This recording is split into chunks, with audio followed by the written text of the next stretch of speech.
Dobrý den, ahoj všem. Welcome to today's video. We got a very special one for you today because we're going to be talking all about language and specifically some issues of terminology that people have brought up in the comments, some distinctions, maybe objections to some of the words that I've used to describe myself and my experience living in this country, and also just to describe the Czech Republic in general. To be clear, I should say that the vast majority of the people that have left these comments and brought up these issues in the comments are not trolls. They're actually very smart, very friendly people that are just trying to contribute to the discussion, bring up some things that maybe I hadn't thought of, and I really appreciate that. But nonetheless, I'm still offering this video from the bottom of my heart as a gift to the trolls out there. And I hope they show up on this video, because what could be more delicious for a troll to sink his teeth into than semantics and these subtle shades of difference between one word and another, or one term and another. Because really what a troll is looking for is he's looking for that chink in your armor, that weakness in your thinking where you haven't really thought it all the way through to the end yet, or maybe you don't quite know what you're talking about in that specific instance. And then they find that little soft spot and they just stick the dagger in and twist. So I'm just going to serve up this beautiful, delicious banquet, this smorgasbord of troll food, and then we will feast together in the comments. So let's get to it, let's do it. And in the meantime, I'm going to walk up towards Pražský Hrad, Prague Castle, because I've heard rumors that it's open now and I can go be a proper tourist and walk around and explore the castle a bit. But we're going to see what is actually open and what's not. So here is the entrance to the Prague Castle, Kontrola checkpoint. So we're going to walk up here and see if they object to my camera and see what kind of security we're working with. Dobrý den. Dobrý den.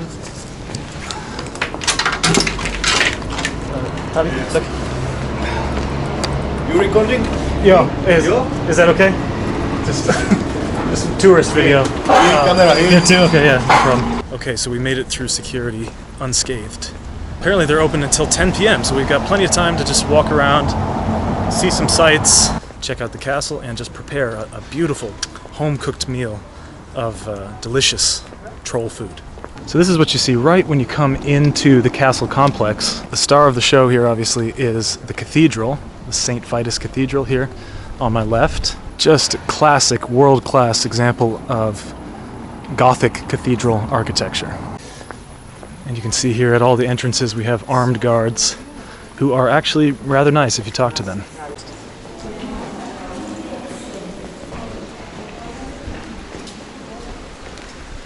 And now we're entering one of the main castle courtyards with the fountain in the middle and this beautiful rotunda here with the statues of St. Paul and St. Peter and some Latin inscriptions in gold lettering on the side. Just a beautiful, beautiful building. And this is, of course, the money shot right here as we come out right below the facade of the St. Vitus Cathedral. So the tourists, of course, are out in force today, but it looks like the entrance is actually closed. Let's see. Yes, but that's okay because this is not actually a video about Prague Castle. That's just the B-roll, the bonus content. So let's get into the main topic of the video. The first thing that people have brought up multiple times in the comments is this difference between the word expat and the word immigrant. So what is the difference between an expat and an immigrant? Is there any difference at all? Or is expat just this word that people from America and England use to congratulate themselves for being rich and white and from a rich white country? That's basically the accusation that has been leveled by several people. So I'm going to address it today. First though, take a look at this view. Wow. So in my prep for today's video, I actually read quite a few articles about the difference between expats and immigrants, and if you want to Google these, you can just Google expat versus immigrant and you'll see lots and lots of articles come up. And you can see some of the articles that I was reading, actually. There's one in The Atlantic, for example, that was very helpful. The one thing that is clear from reading these articles is that the traditional definition of an expat was someone that leaves their home country to live in another country for an unspecified but probably temporary period of time. So an expat is someone who intends to return to their home country eventually, but maybe they're not sure when. It could be even 5 or 10 years, but basically they don't intend to move to that new country permanently and integrate themselves into that society for the rest of their lives. Whereas an immigrant generally is understood as someone who is permanently relocating to a new country, and their goal is to integrate themselves into that new society and live there for the rest of their lives, raise their children there, and basically become residents of that new society. So that's probably the best, most objective, like textbook definition of the difference between these terms that I could find in my research. And honestly, I think it's pretty apt. It's pretty applicable to my situation, because even though I have no plans to leave the Czech Republic anytime soon, the most you could say is that I haven't decided yet whether I want to live out the rest of my life in this country and raise children here and become properly Czech. I'm still inside of 2 years in the country, and that's a much longer term sort of decision that needs to be made. I'm just not at that stage of my journey yet. The second thing about these words expat and immigrant is expat is short for expatriate, which if you look at the word etymologically, it just means simply someone who has left or withdrawn from their home country for some reason. So expatriate refers to the country that you came from, whereas immigrant just describes anyone that has migrated into the country of reference, right? So from the standpoint of the Czech Republic, I am definitely an immigrant, and that's why I go to the immigration office to renew my visa and do all of these bureaucratic things that I have to do. But from the standpoint of the US, I am an expat. I'm an expatriate because I have left that country to live somewhere else. And to be totally honest, the only reason really that I use the word expat more than I use the word immigrant is just because as YouTubers, we all have to play the keyword game to some extent. I assume that the word expat is a keyword that people are searching, and it might help some people find my videos, people that are interested in the content that I'm creating. Whereas most people aren't searching for videos about immigrants on YouTube, or if they are, they're not looking for the type of content that I'm created. They're not looking for me, right? They're looking for something different. But that being said, I really have no particular attachment to the word expat. I don't really identify myself as an expat. It's just a searchable keyword that I've identified. And I would have no trouble calling myself an immigrant. I have no negative associations with that word whatsoever. But on that topic, it's important to realize that words don't always mean exactly what their dictionary definition or their etymology would suggest that they should mean. Words come into common usage and they accumulate all of these connotations and they accumulate associations based on the way that people use them and the context in which they're used. And so what I will say as a native English speaker from the USA is that the word expat and the word immigrant have very, very different connotations, very different associations, just in the way that they're commonly used. So yes, it's true that the word expat is generally used to refer to high-income professionals or artists or basically people that leave the United States or some other country just because they have the luxury of doing so, essentially, because they want to have an experience or they want to learn something new or they're just trying something. And I think an important part of that definition, when the word is used that way, is that an expat has the option of returning to their home country. That's a really important distinction. And there's a whole spectrum of other terms that are used to describe like increasingly extreme situations along this continuum. So for example, like an asylum seeker or a refugee. You know, these are people that they were forced out of their home country because of circumstances completely beyond their control, because of a war or something else that's going on that basically makes it impossible for them to continue living in their home country. I think if you move a little bit further along the spectrum of privilege, you have an immigrant who maybe they could live in their home country, but they're seeking a better quality of life, and that's one reason why they don't intend to return to their home country at any point. So maybe it's technically possible for them to go home, but they really don't intend to, they don't want to, and maybe it's very undesirable for them to even try to do that. Then if you go further and further along this spectrum of privilege, we have expat, which is someone who really could go home at any time. You know, like an expat has the luxury of having been born in a country that is politically stable, that is safe and prosperous, and it's a place that they could easily live out the rest of their lives, and in many cases they do. But for whatever reason, they've just decided to have this experience in another country, usually, like I said, just because they're looking for adventure, or they want to learn something, or they want to develop some part of themselves that they feel needs to be developed. And I would be the first to admit that it's a privilege to be the type of person that has the luxury of doing that, to be someone who was born in the US and always has the option to return. You know, I have a stable family life in the United States. I came from a safe place, and I always have the option of going back there. So I really think that is an important part of the distinction between an expat and an immigrant. So if you think that the word expat is kind of like dripping with this like elitist sort of privilege, I mean, to some extent it is. I think the word expat identifies a person who is in a position of privilege, and I would not deny that, and I would not downplay that at all. But I think it doesn't necessarily have to be a negative connotation. It can just mean someone who, because of the fortunate circumstances of their life, they have the option of returning to their home country, and they might exercise that option at some point. So the million-dollar question here is, considering all of these definitions and associations, do I consider myself to be an expat or an immigrant? And I have to say that having given the matter some thought and reading these articles, I actually think that the word expat is the most appropriate word for who I am and what my situation is. And I understand that that word does come with some negative connotations. I'm not using that word to try to elevate myself above an immigrant or elevate myself above anyone else in terms of my status. But I think that term does do a better job of conveying who I am, where I come from, the level of privilege that I enjoy and acknowledge, and what the nature of the experience that I'm having living abroad in this country really is. So if you strip away all the negative connotations from either expat or immigrant, I think we can actually use these terms to differentiate between different motivations and reasons for living abroad and different types of people that leave their home country for various reasons. And we can just use this language to talk more precisely about who we are and where we come from without feeling like it imposes any kind of negative connotations on anything. So my previous video, Why I Left America, that video could have been about 30 seconds long, just showing this view of Prague Castle, because almost nowhere in the United States are you going to see anything remotely like this. And it's really a remarkable sight and something that I'm grateful to be able to experience every day that I walk out my front door in the Czech Republic. So when I made the comparison between Gothic architecture and the Czech language in a previous video, Prague Castle, this Gothic cathedral, was exactly what I was thinking of.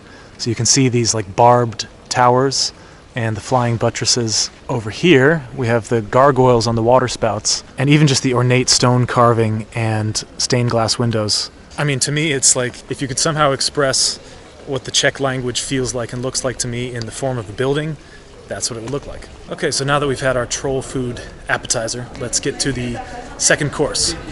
Is the Czech Republic in Central Europe or Eastern Europe? Oh wow, and I think we actually got lucky here, because this is the Zlatá Ulička, which is the Golden Lane in English, and usually you have to pay some money. You can see there's some ticket styles here. Usually you got to pay some money to get into this, but it looks like it's free entry today. So this will actually be the first time that I've ever walked down the Zlatá Ulička, or Golden Lane, at Prague Castle. Very cool.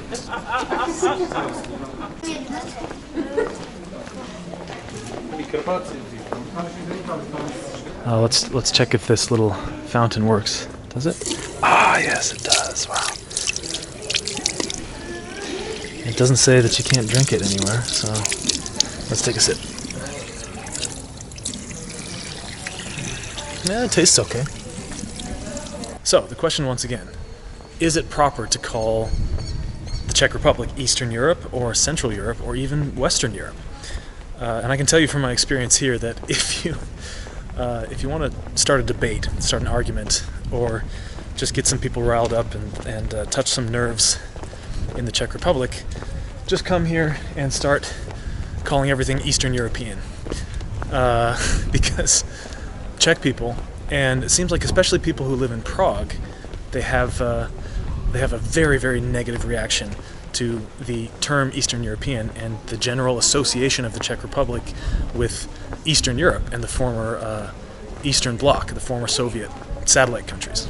So let's just acknowledge some facts here first. Geographically, Prague is actually further west than Vienna, and it's almost as far west as Berlin, if I'm not mistaken. So I know the situation is maybe a bit more complicated with Berlin because of its history, but I would say, popularly speaking, at least to people in the West, Berlin is generally considered a Western European capital.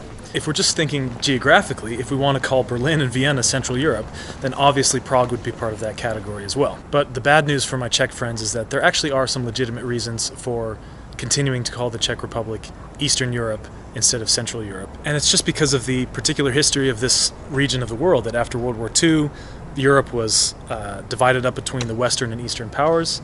And when all the dust settled, I know it's a complicated process, and if you know more about the history of this part of the world in the years following World War II, then please just fill me in the comments and tell me what I'm missing here, because I know I'm missing a lot. But when all the dust settled, the Czech Republic was kind of on the wrong side of the fence, at least from the perspective of those that like the direction that the Czech Republic has taken in the past 30 years. So the reason that people from the West still continue to identify the Czech Republic with Eastern Europe is just simply because of that history. And unfortunately, a lot of people from the West haven't really caught up with the more modern history of this country, and they're still kind of stuck in like the Cold War 80s as far as the way that they perceive the Czech Republic. Having talked to many Czech people about this, I also completely understand why they object to the continued use of the term Eastern Europe to describe the Czech Republic, because the term Eastern European is really loaded with a lot of negative connotations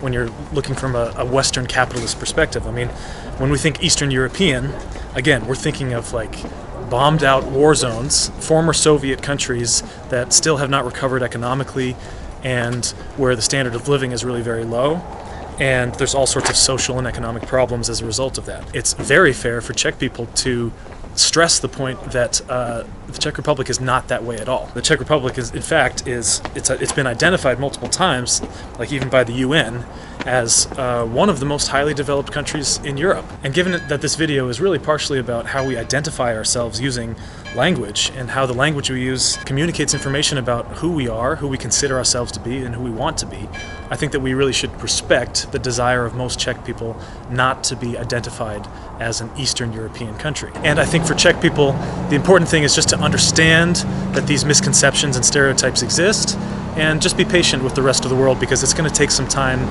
for the Western world to catch up to where the Czech Republic already knows that it is, culturally and economically. And finally, it's time for a bit of dessert in our troll food banquet. And this one is surprisingly tricky, actually. Jak se jmenuje tato země? What is this country called? Is it Czechia or Czech Republic, or just Czech? Czech people themselves don't really seem to be able to agree on this point. Just to be clear, the officially correct English name for the country at this point, it was recently changed to Czechia, and it continues to be Czechia. So if I wanted to be like Wikipedia, like encyclopedia correct, I would use the term Czechia when I speak in English. However, one of the first things that I learned from Czech people when I came to this country is that almost all Czech people, like nearly unanimously, they hate this word Czechia. They don't use that word themselves, and they don't really appreciate when foreigners use it either. And one of the best explanations for that I've heard so far is that foreigners tend to mispronounce the word, and instead of saying Czechia, they say Czechia, which sounds dangerously close to Chechnya. No one in the Czech Republic wants their safe, cozy, highly developed home country to be associated with Chechnya. So on this point, I really have to defer to the vast majority of Czech people that I've actually met and talked to about this issue, who've told me that they would prefer that foreigners use the term Czech Republic or just simply Czech. Coming to you from Malostranské náměstí in Malá Strana, Praha. Thank you so much for watching this video. Hope you guys enjoyed it. Drop a comment down below. Thanks again for watching, and I will see you in the next one. Ciao. So one more little announcement actually before you go, something I forgot to talk about in the video. On August 8th, this Sunday from 6 to 10 p.m., I will be doing a digital meetup on Twitch.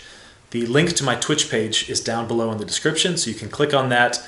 You can follow me there and set a little reminder for that stream that's going to happen at 6 p.m. this Sunday. And the purpose of that is really just to get to know you guys and interact with you a little bit online. But to entertain ourselves during the stream, I will be playing Final Fantasy XIV. And I'm actually not really a gamer at all, and I've certainly never played this game before in my entire life. The last time I really played video games was many years ago. So this will be a new experience for me, and I'll be just kind of figuring out the game and coming at it as a complete beginner. So if you're new to Final Fantasy XIV, if you're interested in video games, that will be a fun thing for you to go through with me as well. And you can kind of test drive the game with me and decide whether you like it and decide whether it's something that you want to do as well.